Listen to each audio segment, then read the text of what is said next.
My brothers and I have come to put an end to this madness, once and for all. The history of the Imperium is not something that can be amended. We will not allow it. Pacing now around the other men and women in the chamber, Alfarius nodded in agreement. We know the price of destiny, Lord Regent. We know the sacrifices that must be made. There was always a chance that some of us would not live to see the galaxy united beneath our father's banner.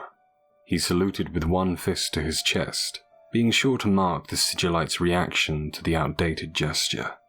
But to deny they ever existed, to openly dishonor the memory of our fallen brother, what gives you the right to decide that, in secret, behind closed doors?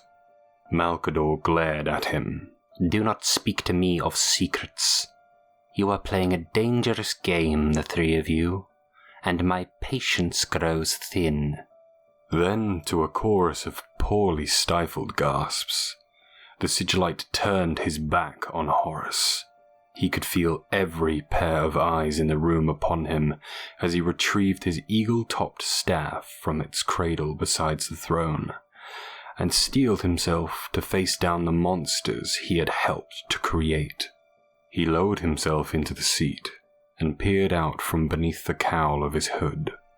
While our great Emperor is absent from the throne world, I carry his authority. I act in his name. We here, we lords and ladies of terror, have given the matter adequate deliberation, and decided that a tribute to a fallen and disgraced Primarch is not a monument worthy of the Investiary. The statue will be removed, the marble pulverized, and used to line the paths of the state gardens in the inner palace. Even the Khan stiffened at that.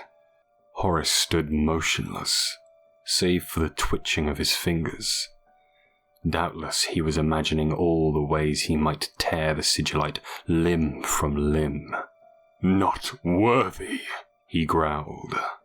Malcador leaned against the throne's carven back. If you cannot see the reasoning behind this decision, then you only convince me further that it is the right one, and that there is nothing more to discuss. Pray return to your legions. The Imperium needs victories more than ever. Let these past failures lie. Quite unexpectedly, Horus laughed, loud and long. You can't even say it, can you? He said incredulously. You can't even say his name. Do not speak it, Malcador thundered, loading the words with psychic force that struck the Primarch's mind like a hammer to the forehead. Horus reeled, blinking away the pain. His brothers, too, seemed to feel the blow, along with every mortal still in the chamber.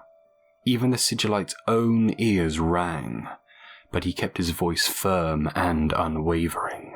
This was your father's command, boy, and you all agreed to it. To disobey now is to break faith with the Emperor himself. The Primarch gave a wry, defiant grin. My brother's name was... Faster than human thought, Malcador's empty hand snapped up in an arcane gesture long forgotten by any other living soul on Terra. Horus froze, his limbs locked fast within his armor. He shuddered uncontrollably, pressure building in his muscles as he fought against it. Slowly, Malcador stood, holding the Primarch in place with the power of his mind and nothing more. The Khan sprang forward to the center of the room. Lord Regent, he urged, holding out his open hands. You must release him, please. He speaks from grief and the shame we all share. The air between them thrummed with invisible energy. Malcador could still see that hateful, defiant pride shining through in Horus's pulsed gaze. You are not ready for the future you crave. None of you are. He forced Horus down onto his knees. Mal! The stricken Primarch choked. Mal! Ow! The Sigillite's face twisted into a vengeful rictus. He felt the old, familiar rage beginning to stir, deep in his undying soul. Enough. You will be silent, or I will unmake you, here and now. Horus's windpipe closed with a sickly crackle. His right eye bloomed red as a vessel burst in the Solera, but he still would not relent. So defiant, so ungrateful. Alpharius took an uncertain step back. Stop, Lord Regent, stop. You will kill him. Tiny, crawling motes of light began to creep into the edges of Malcador's vision. He could feel the heat building within his ancient bones, stinging at the meat of his flesh. A stench of burning hair rose in his nostrils. Sigillite! Bellowed the Khan, and in an instant it was over. Malcador released Horus. The Primarch crashed to the tiled floor, convulsing, almost gagging on rough lungfuls of air. Alpharius rushed to his side. Breathe, brother. Just breathe.